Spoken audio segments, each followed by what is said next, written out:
Haters Ayu Ting Ting berinisial KD dikabarkan akan melaporkan kedua orang tua sang pedangdut itu. Bagaimana tanggapan ortu Ayu Ting Ting? Diketahui, kedatangannya Abdul Rozak dan Umi Kalsum ke rumah haters Ayu Ting Ting berinisial KD kabarnya berujung laporan polisi.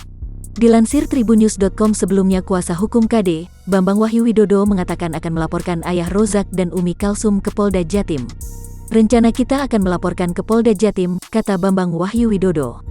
Dari DPW Jatim untuk memberikan pendampingan hukum terhadap orang tua dari KD, sambungnya. Menurut Bambang, orang tua Ayu Ting Ting patut diduga kuat melakukan tindak pidana saat datang ke rumah KD, yakni pelecehan hingga ancaman. Orang tua dari KD yang mengalami peristiwa penistaan, pelecehan, dan juga intimidasi serta ancaman dari saudara AR dan saudari UK, terangnya.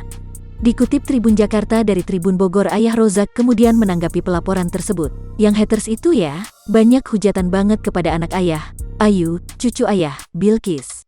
Apalagi anak kecil yang gak punya salah dosa, gak tahu apa-apa, ujar ayah Rozak, dilansir dari YouTube Indosiar. Emang dia siapa? Kok bisa membenci keluarga ayah? Sangat keterlaluan banget, tegas ayah Rozak.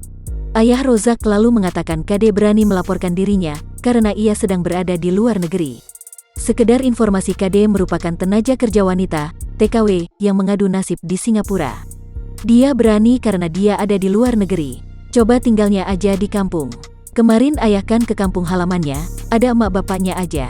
Ayah juga kesana gak cuma berdua sama ibu doang, sama aparat juga, pungkas ayah Rozak.